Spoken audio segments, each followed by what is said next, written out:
It's like your advice to a guy who's whatever. He could be coming out of university or in his 30s, but he's like looking for a little direction. How do you start off, get centered to become successful? Get money, get bitches. Like what would you tell them? I can answer that question in so many different ways. It's like 10 different answers I can give. But I think truthfully, in the world we're living in now, I use this analogy a lot. Maybe I overuse it, but you need to find a way to some degree to escape the matrix. And I say the matrix because the matrix, the way it is designed. And you're not just talking shit because you've actually done that.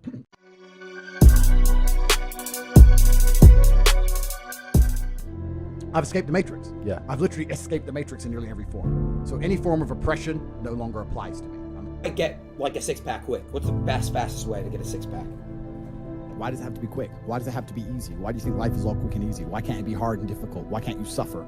Because suffering is what gives it value. If everyone had a six-pack and it was quick and easy, then it wouldn't be valuable, would it? If everyone walked around with a six-pack and they got it easily, then no one would give a shit. The whole point is that it's difficult to get. Value is linked to difficulty. If you want something that is valuable, you need something which is difficult to obtain. The fact that you just said you wanted it quick and easily shows that your whole mental model is fucked. You shouldn't be thinking about quick and easy. You should be thinking about hard, suffering, pain, going through it. That's what you should be thinking about. This is going to be hard, but I'm going to do it anyway. Because when it is done, then everyone's going to know that I went through something difficult. Why do you want it to be quick and easy? Don't you understand how it defeats the mind is? Your mind is broken. It defeats the purpose. Your mind is broken.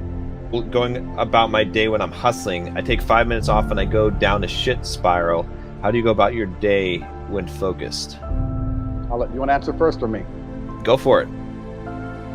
This is another thing where it comes back to motivation and discipline. I want to really stress the difference between those two things. I was a 4-time kickboxing world champion. For 12 years, I trained 5 hours a day, 6 days a week.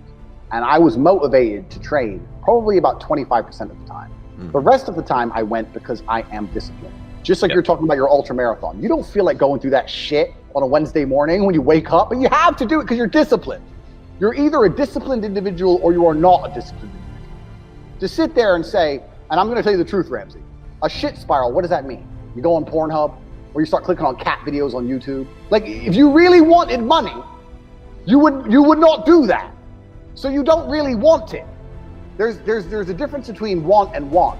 And I say this all the time. People say to me, I want to be rich. And I say, okay, well, I want to be able to ice skate, but I don't want to be able to ice skate enough to go learn how to ice skate because I can't be bothered. I mean, surely if I could click my fingers and be a figure skater, I'd click my fingers. Who wouldn't? But I don't want to actually go train because I don't want it enough. And this is the exact point with money. Everyone wants money put on their lap. If you truly wanted money, you wouldn't be able to sleep until you fucking had it. Yeah. And this is the point. So you're saying you go down a shit spiral, then you're not cut out to be rich, my friend. Get a job in Starbucks. People say I've had a traumatic life.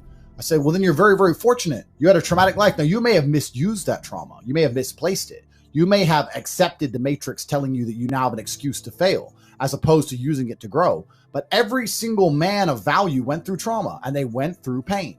It's going to be painful to get strong, painful to get rich, painful to become important. It's going to be painful to become good with women. Your heart's going to get broken a bunch of times. You have to be prepared for the pain. If you're not ready for pain, you're never going to be anything that matters. So Justin just absolutely and utterly nailed it. My kickboxing coach used to say to me, I used to come in the gym, say, what do you hate the most? And I said, I hate running. He said, okay, you're going running. I say, why? He goes, because whatever you hate is what you need. Whatever you hate is what you need. And you said it perfect about the mindset. Because one of the only things, Ramsey, listen to me. One of the only things in this world you can control is your state of mind. You can't control the weather. You can't control other people. You can't even control your health. You might get a brain hemorrhage, or you might get hit by a bus, or you might get assassinated. One of the very few things in the world you have genuine control over is your state of mind. You decide if you're a disciplined person. You decide if you're a happy person. You decide if you're a depressed person. These are things that in real time you can affect in your brain. This is all you can control on earth. Can't control that, then you're just a feather in the wind. And life's gonna blow you around and you might land somewhere good, you might land in dog shit, nobody knows. So if you're gonna be that kind of person, then you're at, like you said it perfectly, you have no will, then you're just at the whims of the earth. Who knows? You're gonna watch something on TV and they're gonna tell you something and you're gonna believe it and you're gonna march and hold the sign and blah, blah. You're gonna be an idiot. Yeah. Your state of mind is what you should be able to control. If you can't wake up and say, today I'm making some money, and actually try your very, very best and actually stay dedicated to that task. If you can't do that, you're fucked. It's not up to you once you let go of that control. So never let go of that control. Does society want what's good for you? This is the thing. If you don't control yourself, society controls you. Yep. So you have to ask yourself, does what society want for me, is it what I want for me? Is what society is trying to teach me, is that going to be good for me? And the answer in 99% of cases is no. What society wants for you is a miserable tax slave existence. They want you to sit, be a slave, pay all your taxes, wait for Corona to come along and destroy any side hustle you managed to build up over the last 20 years for no reason. And they want you to just vote and be quiet and not break the law and have a sexless marriage and stay home.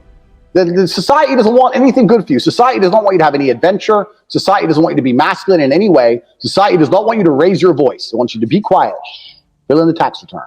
It's all it wants. So if you're not going to control your life, society is going to control your life. No one else is going to control your life. Yep. So you have to have that burning desire. They're different things. I don't believe in depression. I do believe in depressing. The idea of clinical depression as a disease, I reject absolutely, and I do not believe in. I believe that certain things can happen that will make you feel depressed. And I believe that it's an evolutionary instinct humans have to warn them that there's something they're unhappy about in their life. My point is that depression is a natural instinct inside of men. And it's something that is designed to show you that you need to change something about your life.